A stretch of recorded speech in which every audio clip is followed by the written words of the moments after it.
ሰውነታችሁ ሊነግራችሁ የሚፈልጋቸው 7 ምልክቶች ምንድናቸው? ዛሬ የምናወራው ስለ አንድ ዝምተኛ ገዳይ ነው፣ ስለ ጣፊያ ካንሰር። ከዚህ በፊት የበሽታ የሚይዘው አረጋውያን ብቻ ይመስለን ነበር። ነገር ግን አዳዲስ ጥናቶች እንደሚያሳዩት በሽታው በወጣቶች ላይ በሚያስደነግጥ ፍጥነት እየጨመረ ነው። በዛሬው ቪዲዮአችን ውስጥ ለምን በወጣቶች ላይ በከፍተኛ ሁኔታ እንደጨመረ፣ በፍጹም ችላ ሊባሉ የማይገቡ 7 ምልክቶችን እና ራሳችንን እንዴት መከላከል እንደምንችል በዝርዝር እናያለን። እስከ ቪዲዮ መጨረሻ አብራችሁን ቆዩ። በቪዲዮ መጨረሻ የምናገረው መረጃ የእርሶን ሕይወት ሊታደግ ይችላል። ይህንን ቪዲዮ ላይክ በማድረግ ለብዙ ቤተሰቦች እንዲደርስ ይርዱ። ወደ ምልክቶቹ ከመሄዳችን በፊት ጣፊያ የምንለው አካል ምን እንደሆነና የት እንደሚገኝ ማወቅ አለብን። ጣፊያ ከሆዳችን በስተጀርባ በአከርካሪ አጥንታችን አቅራቢያ የሚገኝ ትንሽ ግን በጣም ጠቃሚ አካል ነው። ጣፊያ 2 ዋና ዋና ስራዎች አሉት። አንደኛው ምግብ እንዲፈጭ የሚያደርጉ ኢንዛይሞችን ማምረት፣ ሁለተኛው ደግሞ በደማችን ውስጥ ያለውን የስኳር መጠን የሚቆጣጠረውን ኢንሱሊን የተባለ ሆርሞን ማመንጨት ነው። ካንሰር ይህንን አካል ሲያጠቃው እነዚህ ወሳኝ ስራዎች ይስተጓጎላሉ። የጣፊያ ካንሰር አደገኛ የሚያደርገው ደግሞ ልክ እንደ ሌሎቹ የካንሰር አይነቶች ቶሎ ህመሙ ስለማያሳይና ምልክቶቹ ከሌሎች ተራ የሆድ ህመሞች ጋር ስለሚመሳሰሉ ነው። አሁን ደግሞ ወደ ዋናው ነጥብ እንለፍ። ሰውነታችሁ ሊነግራችሁ የሚፈልጋቸው 7 ምልክቶች ምንድናቸው? አንደኛው ምልክት ወደ ጀርባ የሚሰራጭ የሆድ ህመም። ጣፊያ የሚገኘው ከሆድ ጀርባ ስለሆነ እጢው ሲያድግ ነርቮቹን ይጫናል። ህመሙ ከሆድ አካባቢ ተነስቶ ወደ ጎን ወይም ወደ መካከለኛው ጀርባ ይሄዳል። በተለይ ምግብ ከበሉ በኋላ ወይም በጀርባው ሲተኙ የሚባባስ ከሆነ ትኩረት ሊሰጡት ይገባል። ሁለተኛው ምልክት ምክንያቱ ያልታወቀ የክብደት መቀነስ። አመጋገብ ሳይቀይሩ ወይም ስፖርት ሳይሰሩ በድንገት ክብደቶ ከቀነሰ ይህ ትልቅ ቀይ መብራት ነው። ካንሰሩ የሰውነትን ሜታቦሊዝም ስለሚቀይርና የምግብ መፈጨት ሂደቱን ስለሚያውክ ሰውነታችን አቅም ያጣል። ሶስተኛው ምልክት ጃውንዲስ ወይንም የቆዳና የአይን ቢጫ መሆን። ይህ በጣም ግልጽ ምልክት ነው። እጢው ከጉበት የሚወጣውን ፈሳሽ ወይንም ባይል ሲዘጋው ቀለሙ ወደ ደም ይገባና አይናችንና ቆዳችን ቢጫ ይሆናል። ይህን ካዩ በአስቸኳይ ሐኪም ጋር መሄድ አለባችሁ። አራተኛው ምልክት የሽንትና የሰገራ ቀለም መቀየር። አይናችሁ ቢጫ ከመሆኑ በፊት ሽንታችሁ እንደ ሻይ ወይም እንደ ኮካኮላ ሊጠቁር ይችላል። ሰገራ ደግሞ ቀለሙን አጥቶ ሊገረጣ ይችላል። ምክንያቱም የሐሞት ፈሳሽ ወደ አንጀት መድረስ ስላልቻለ ነው። አምስተኛው ምልክት የቆዳ ማሳከክ። ምንም አይነት ሽፍታ ሳይኖር ሰውነታችሁ በከፍተኛ ሁኔታ የሚያሳክካችሁ ከሆነ በደም ውስጥ የሐሞት ፈሳሽ ስለተከማቸ ሊሆን ይችላል። ስድስተኛው ምልክት አዲስ የሚመጣ የስኳር በሽታ። በቤተሰቦቻችሁ ታሪክ የሌለ ነገር ግን በድንገት የስኳር በሽተኛ ከሆናችሁ ጣፊያችሁን መመርመር አለባችሁ። በተለይ ዕድሜያችሁ ከ50 ዓመት በላይ ለሆናችሁ ሰዎች ይህ በጣም አስፈላጊ ነው። ሰባተኛው ምልክት የደም መርጋት። በእግራችሁ ላይ እብጠት፣ ህመምና መቅላት ካለ የደም መርጋት ሊሆን ይችላል።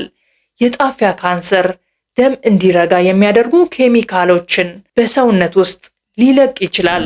አሁን ወደሚገርመውና ወደሚያስደንቀው ጥያቄ እንመለስ። ለምንድን ነው እድሜያቸው ገና በ20ዎቹና በ30ዎቹ ውስጥ ያሉ ወጣቶች በዚህ በሽታ እየተጠቁ ያሉት? ሳይንቲስቶች ለዚህ ጥቂት ዋና ዋና ምክንያቶችን ያስቀምጣሉ።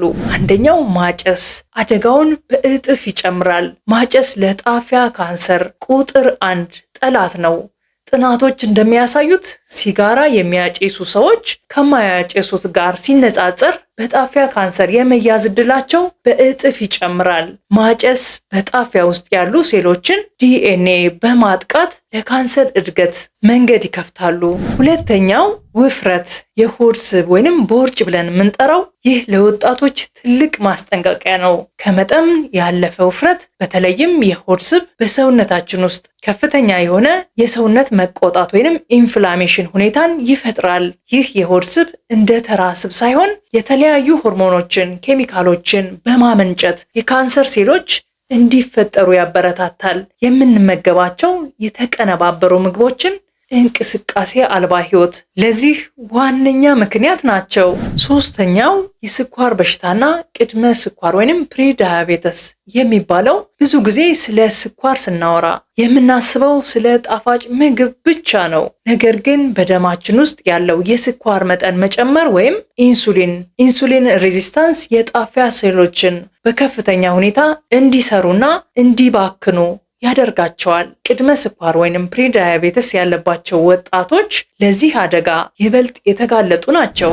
አራተኛው ለጎጂ ኬሚካሎች መጋለጥ። በምንኖርበት ዘመናዊው ዓለም ውስጥ ለተለያዩ ኬሚካሎች ተጋላጭነታችን ጨምሯል። በተለይ በእርሻ ስራ ላይ የሚውሉ ጸረ ተባይ መድኃኒቶች ወይንም ፔስቲሳይድ ተብለው የሚጠሩት በፋብሪካዎች ውስጥ ጥቅም ላይ የሚውሉ የፔትሮ ኬሚካሎች ውጤቶች እና በምግብ ማሸጊያዎች ውስጥ የሚገኙ ጎጂ ንጥረ ነገሮች፣ እነዚህ ኬሚካሎች በረጅም ጊዜ ሂደት በጣፊያችን ላይ ጉዳት ያደርሳሉ። አምስተኛው የቤተሰብ ታሪክና የዘር ውርስ።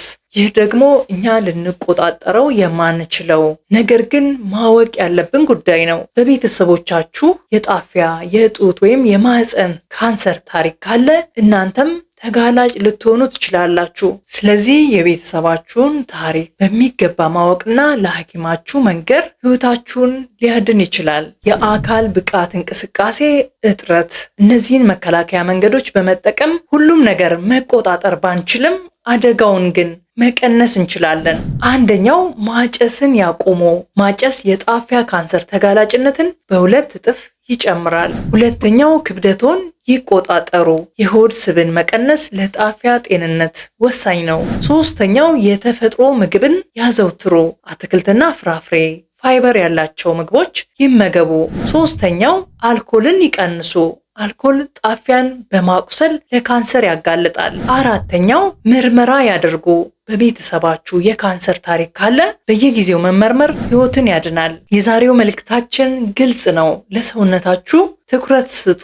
የጣፊያ ካንሰር ዝምተኛ ቢሆንም ምልክቶቹን ካወቅን ልናሸንፈው እንችላለን። ይህ መረጃ ለብዙ ሰው እንዲደርስ ላይክ ማድረጋችሁን እንዳትረሱ። ለምትወዷቸው ሰዎች ሼር አድርጉት። ምናልባት ዛሬ የላካችሁት መረጃ ህይወትን ሊቀይር ይችላል። በኮሜንት ቦታ ላይ ምን አይነት የጤና መረጃ እንድናቀርብላችሁ እንደምትፈልጉ ጻፉልን። ለቻናላችን አዲስ ከሆናችሁ ሰብስክራይብ በማድረግ ቤተሰብ ሆኖ ስለተከታተላችሁን እናመሰግናለን። በሚቀጥለው ቪዲዮ እስክንገናኝ ጤናማ ሆናችሁ ቆዩን።